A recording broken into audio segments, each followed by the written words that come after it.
My name's Monik Vasant. I'm an aesthetic dental surgeon from the UK. I practice in London and Manchester.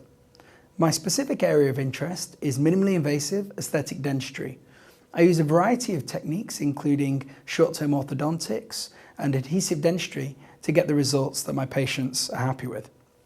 I'd like to discuss with you today some cases where I've used the MIRIS2 material alongside other techniques to get good results.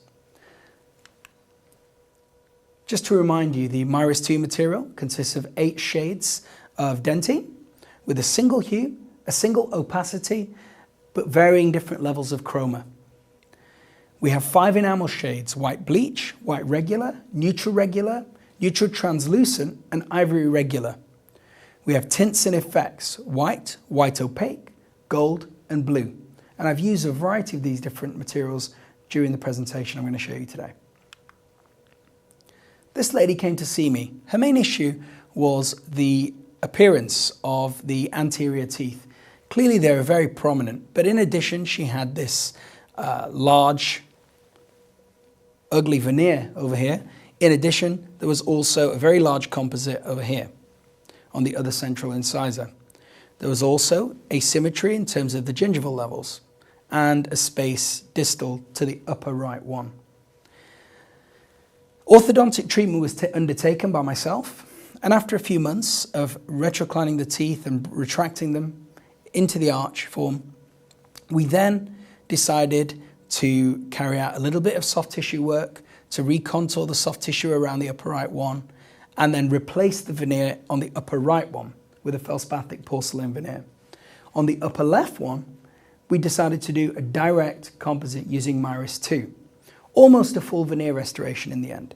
I'd like to show you this case because it's interesting, because here we've merged feldspathic porcelain with direct composite with very minimal difference in the aesthetic appearance. We have a look here, and although there's a minor difference on day one, it's pretty good. So it just shows the sort of luster we can achieve with MIRIS2. Here again, same case, and we can see overall a successful result.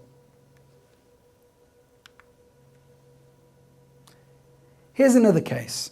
This gentleman came in with a very similar problem. He had crowding of the teeth, upper and lower. In addition, there was considerable amount of labial erosion of the central incisors, along with some incisal edge wear to the upper front 4 teeth. I carried out some orthodontic work to align them, and then we got to this stage. So clearly we could see that the incisors were clearly worn. There was a lot of erosion labially. So we decided to carry out 4 direct veneer restorations using the MIRIS2 material.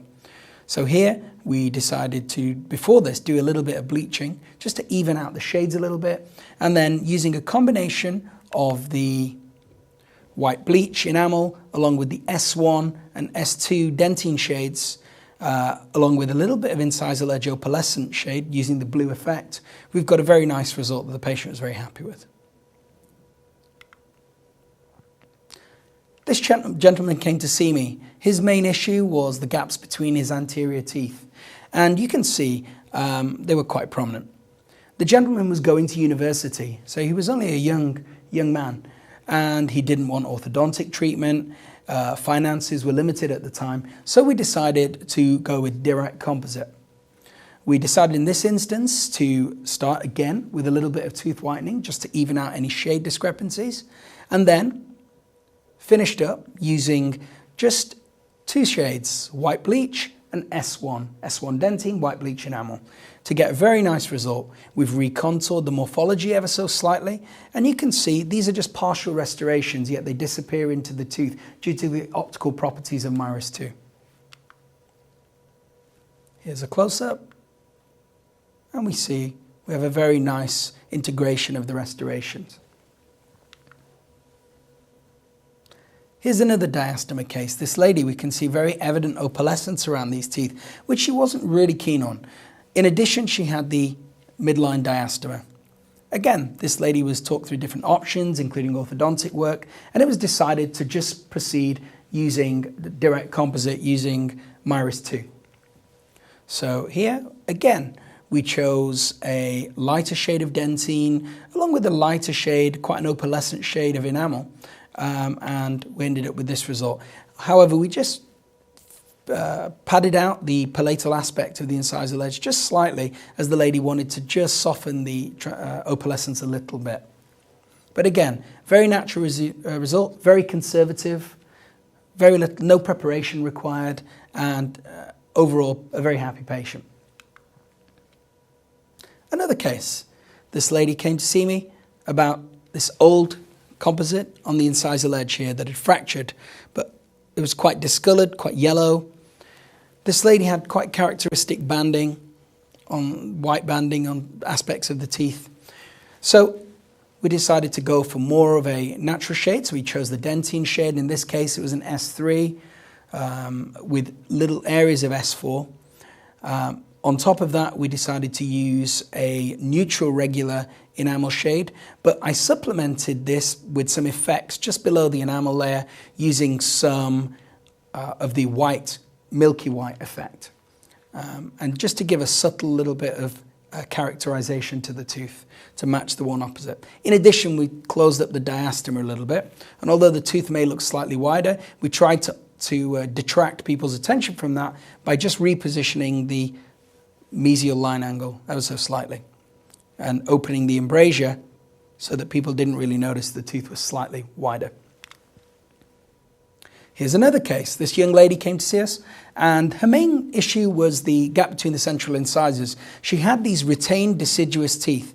And this case, on the surface, looked like quite a complicated case due to the size of the space. However, after carrying out some measurements, we realized that we could achieve a good aesthetic result using MIRIS Direct. Again, this time we left the deciduous lateral incisors because they're going to be replaced with dental implants, but we've closed the diastema quite nicely. If we look in close detail, we have some mild opalescence here. We have more of a higher chroma in this area. So we've built that into the restoration, maybe using an S2 and S3 near the gingival areas, with going up to a lighter shade and then using more of an opalescent enamel shade over the top. And we have a nice result. Peg lateral case. This lady came in with the peg lateral. Again, we want to try and choose a conservative option with a porcelain veneer. Maybe matching the restoration might be difficult with it just being a single restoration. However, with direct composite like MIRIS, we can achieve so much and try and copy all the nice effects in the adjacent teeth. And again, gone for more of a natural shade, high chroma near the neck with some opalescence near the incisal edge. This is the blue effect you see here with a white regular shade this time over the top. As it's a young patient, we still have more of a white tone to the enamel. This is an interesting case. This came in with very severe tooth wear. The lady was getting married, a lot of erosion anteriorly, mainly localized to the anterior teeth. And in this case, we decided, because time was in factor, we decided to go with the DAL, direct composite technique, where basically we open up the occlusion on the anterior teeth using direct composite, and then over a period of 3 to 6 months, the occlusion settles via a combination of mandibular repositioning, posterior over eruption, and anterior intrusion. You can see if we'd have gone for an indirect restoration in this instance, it wouldn't really have been very successful given we didn't have much retention and much tooth structure to stick to. Here, direct composite works really well because it's resilient, and a material like MIRIS is pretty strong, great optical properties, and we can see this picture taken 12 months after the original picture shows that the restoration's still intact, still in good health, and aesthetically sound, and the occlusion has settled. This case here, we have failing composites from many years ago with some caries underneath. We decided in this instance, again, direct composite was perfect restoration for this instance.